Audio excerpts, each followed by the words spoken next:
Bonjour tout le monde et bienvenue dans la forteresse de solitude. Aujourd'hui, nouvelle vidéo puisqu'on va parler des absolutes. Alors là, là il y a le bas de Superman. Mais dans cette première vidéo, on va parler de Wonder Woman Absolute. Wonder Woman, oui, de Kelly Thompson et Hayden Sherman. Donc dans cette édition de Urban avec le dos tout rouge, etc. Vous avez le nouveau logo Wonder Woman. Hop. Et donc c'est Kelly Thompson et Hayden Sherman au dessin. Ça coûte 18 balles, on a les 5 premiers numéros dedans. C'est de la taille comics classique. Hop, ça fait la même taille que Absolute Power, etc. C'est pas format de luxe, mais c'est une édition plutôt cool. On a les logos qui sont comme ça, au lieu d'être juste là, c'est sur les deux pages. Hop, puis là c'est pareil. Tac. Le Superman est bleu et le Batman est une espèce de vert un peu bizarre. Hop. Un peu après on a la mise en page un peu classique d'Urban. Et on a une petite introduction de Kelly Thompson en plus. Hop. Et on a les chapitres qui sont avec les covers, on a juste 1, 2, 3, etc. On n'a pas de changement.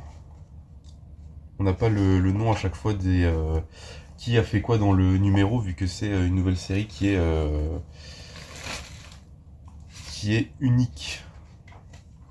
Alors je dois avouer que alors j'ai pas encore lu le Absolute Batman, j'ai lu que le premier chapitre du coup avec le Absolute Collector, mais j'ai pas encore reçu la version Pulps donc j'attends.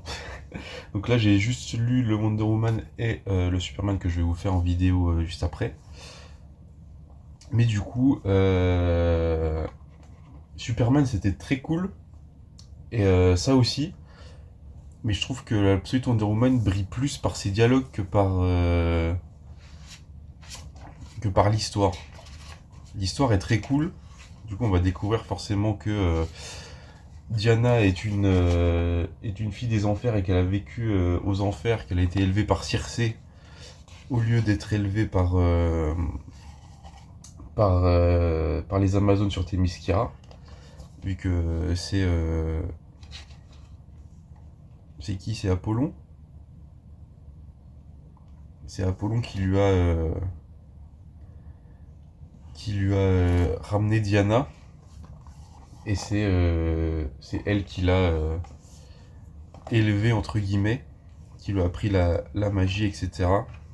Et donc là-dedans, elle va affronter des kaiju à Gateway City, qui est du coup la ville d'origine de Steve Rogers, de Steve Trevor, putain j'ai du mal avec les Steve. De Steve Trevor, du coup, qu'elle va rencontrer dans les enfers, puisqu'il va se retrouver là-bas, comme, hop, comme dans la continuité classique, sauf que c'est pas tellement expliqué comment il se retrouve aux enfers. Mais elle va le rencontrer, etc.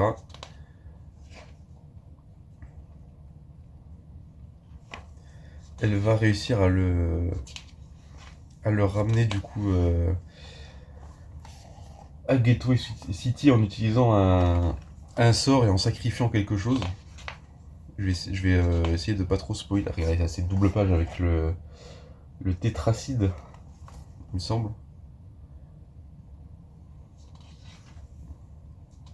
Il me semble que c'est ça. Et du coup, par contre, on a des mises en page, genre celle-là où Hayden Sherman nous fait du dessin comme si c'était une jarre ancienne de l'époque grecque. Mais du coup, la lecture est très très passionnante. Et en fait, c'est vraiment, je trouve que Kelly Thompson a une, euh, une patte spéciale pour écrire les dialogues où c'est ni pompeux ni quoi que ce soit. C'est très oui, c'est du Kelly Thompson quoi. C'est spécial tout en ne l'étant pas. Mais c'est très très cool. Ça se lit très bien. C'est alors le dessin, alors là par exemple on a encore des découpages complètement fous de Hayden Sherman. Le dessin est très particulier, mais je trouve que ça va très bien, sachant que dans le tome 2 on a les numéros, vu que là on a le numéro 5, le numéro 6 et le numéro 7 sont dessinés par Mattia Deloulis, qui j'essaierai de mettre des images, parce que je trouve que son dessin est magnifique aussi. Alors a priori il a juste fait un petit arc en deux numéros avec Kelly Thompson. Et après, c'est Hayden Sherman qui revient, mais je trouve que ce dessinateur est très. Mathieu Delulis est très très fort. Et je pense que DC va pas tarder à lui donner une série régulière, je pense. Mais voilà, c'est très très cool. J'ai pas trop de choses à rajouter, vu qu'en fait, c'est assez classique. C'est juste. Ce tome-là, c'est juste Diana qui défend Gateway City de monstres géants. Mais je trouve qu'il y a une vraie plus-value dans les messages et dans les dialogues vraiment. Je trouve que la plume de Kelly Thompson, à quelques exceptions près, me fait beaucoup penser à Ramvé sans le côté poétique. Elle a un vrai truc pour écrire des personnages et pour écrire des dialogues. C'est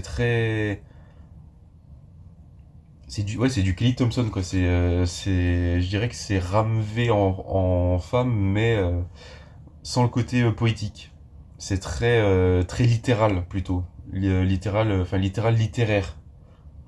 Sans les métaphores, etc. Où Ramvé va beaucoup utiliser des choses comme des nanana, tels des éclairs dans la nuit ou des choses comme ça. Elle, c'est vraiment utiliser des mots et des tournures de phrases très, très précises, etc. Mais ça fait clairement le taf et vraiment j'ai beaucoup aimé lire Kelly Thompson qui a écrit Wonder Woman. Surtout que on voit euh, Steve Trevor, oui, putain. On voit Steve Trevor, mais du coup il n'y a pas de romance qui s'installe entre les deux. C'est juste il est arrivé aux enfers, du coup elle l'a renvoyé chez lui parce que c'est ce qui était à faire, mais c'est j'allais dire, c'est pas réellement féministe, mais ça force pas la romance. Il y a pas de quoi. Il y a pas de. Comment? Il y a pas.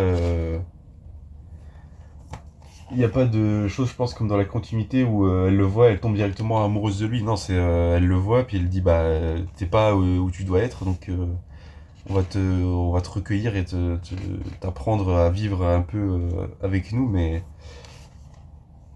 c'est pas. Je trouve que des fois dans la continuité, c'est un peu forcé le fait que le première personne différent qu'elle voit, ok, elle est intriguée, mais là, elle est pas réellement intriguée, juste elle se dit, bon, ok, il y a quelqu'un de nouveau, mais juste on va le renvoyer chez lui parce qu'il doit pas être là, quoi. Mais du coup, j'ai très hâte du tome 2. Alors, le tome 2, je sais pas si on aura 5 numéros aussi ou si on en aura 6. Ça dépend, parce que déjà, il y aura les deux premiers numéros qui, du coup, seront. Je sais pas si c'est hors. Quoique, avec la fin du tome 1, ça doit être la suite directe. Et après, elle doit repartir sur un vrai arc. On a quand même des variantes, genre celle-là c'est Dan Panosian. Ouais, Dan Panosian, là, cette cover-là, elle est magnifique. Il y a beaucoup de covers alternatives qui sont très très belles. Alors celle-là de Stéphanie Hans, ça tabasse. Et on a, ah oui, par contre, ça, Shuna Hill. Putain, celle-là, vraiment, elle est. Je sais pas s'il y en a encore en stock en VO, mais Wonder Woman 3, ok, c'est le 3. Et on a le cover de Ryan Otley. Il y a Ryan Otley dans le texte, hein, c'est... Je trouve que ça fait le taf. Je trouve que sur certains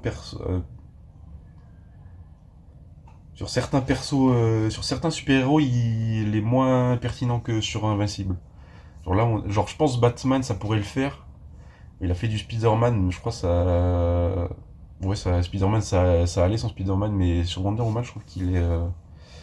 il a pas le trait qui va à Wonder Woman. Mais bref. Mais du coup, bah, Reco, clairement, hein, c'est très très cool. J'ai passé un très bon moment de lecture. L'édition est assez quali quand même. Alors c'est du urban, hein, c'est assez classique. Mais le papier, j'ai l'impression que le papier est un peu plus épais que les éditions normales. En tout cas que les récentes. Mais c'était très cool à lire. Donc moi je vous recommande, hein, si vous voulez, si vous tombez sur cette vidéo, que vous êtes nouveau, que vous avez entendu parler des Absolutes, si vous voulez lire sans vous prendre la tête, c'est très... et surtout je trouve que Kelly Thompson grimpe passe les échelons très très bien. À chaque fois qu'elle fait une nouvelle série, son Birds of Prey dans les Green Arrow Black Canary était très cool à lire aussi. Ça c'est très cool à lire aussi, donc... je vais suivre Kelly Thompson de près dans ce qu'elle fera peut-être en indé ou ce qu'elle fera par la suite. Mais du coup, moi, je vous recommande d'acheter le Wonder Woman. Alors, au moment où je tourne, je crois que les variantes Pulps, elles sont hors stock. Donc, il n'y a plus que la normale. C'est terrible. Bref. Donc, moi, je vous dis, bah, lisez Absolute Wonder Woman pour vous faire votre propre avis, si vous êtes déjà lecteur de comics. Et si vous hésitez à aller dessus, franchement, moi, je vous dis, allez dessus, hein. Kelly Thompson, c'est du très très bon niveau dialogue. C'est très très cool. Hop, hop là. Et donc moi je vous dis à la prochaine dans une nouvelle vidéo. Alors la prochaine vidéo absolue ce sera le Superman et ensuite ce sera Batman. Et moi je vous dis à la prochaine pour Superman. Et n'oubliez jamais de lire sans concession. Ciao.